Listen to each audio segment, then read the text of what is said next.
Today we're looking at the state of British politics. Asking, is technology ruining football? Are we too obsessed with our phones? Helen from Hull wants to know, how hot's the planet going to get? And we'll explain why prices keep going up and up. Also, Rach, did you know space has its own smell? Really? What of? The world is fast-moving and can be confusing. So let's talk about it. 5 Live Breakfast with Rachel and Rick. Listen on BBC Sounds. It is the memory of everyone and everything that was here that will live on. Although she divides opinion, seems she is going out of a combination of frustration and fatigue.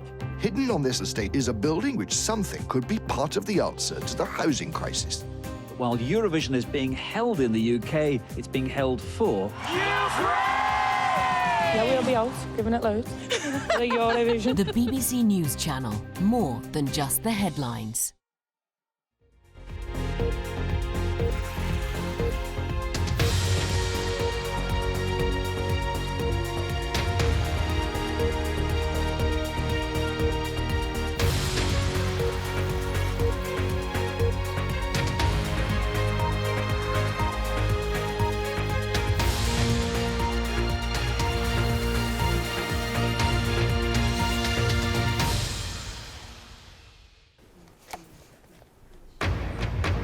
Hello and welcome if you've just joined us. This is BBC News, broadcasting to the UK and around the globe. I'm Shaun Ley. Our top stories this hour.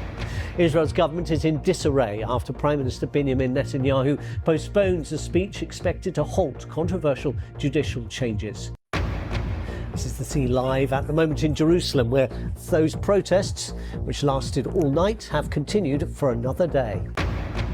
Prince Harry arrives in the UK and is at the High Court in London on Monday. He's among several high-profile figures bringing a privacy case against the publisher of the Daily Mail newspaper. Scotland's SNP is set to announce a new leader, with 3 contenders in the running to succeed the long-serving First Minister Nicola Sturgeon. The British Prime Minister Rishi Sunak outlines a zero-tolerance approach towards anti-social behaviour. And a nationwide strike is underway in Germany. Unions stage walkouts to support claims for pay rises to meet the cost of living crisis.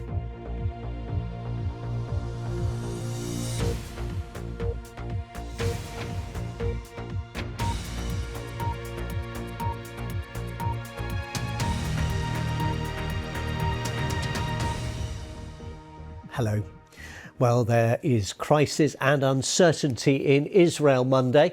Reports say the Prime Minister Benjamin Netanyahu has delayed an announcement about his plans for reform of the system for appointing judges. The changes have sparked nationwide protests, and the Prime Minister sacked his Defence Minister on Sunday after he publicly spoke out against the law, saying it was dividing Israelis and had now become a threat to the country's national security. One of Israel's largest unions is calling for a general strike. So why have the reforms proved so contentious? Well, in essence, this is the 11th week of protests over the coalition government's plan to overhaul the justice system. It's been in office for 3 months now. It involves not just Prime Minister Benjamin Netanyahu's party, Likud, but also more far on the edge political parties that have not been in government before. His reforms would give the government decisive control over the committee which appoints judges. It would also make it harder for courts to remove a leader deemed unfit for office. Mr. Netanyahu says the reforms would in fact stop the courts overreaching their powers, which some complain they have been doing for years. Others say, though, it's a threat to the checks and balances and therefore to the democratic system. And the only beneficiary will be the Prime Minister himself, who is facing an ongoing corruption trial on charges he has denied. The Defence Minister Yoav Gallant was sacked after he became the first member of the Cabinet to call for a pause to controversial plans to overhaul the court system. President Isaac Herzog has also called for them to be halted. Let's talk now to our Middle East correspondent, Anna Foster, who's live in Jerusalem. Anna, it's been quite hard to keep track of what's been happening in the last few hours.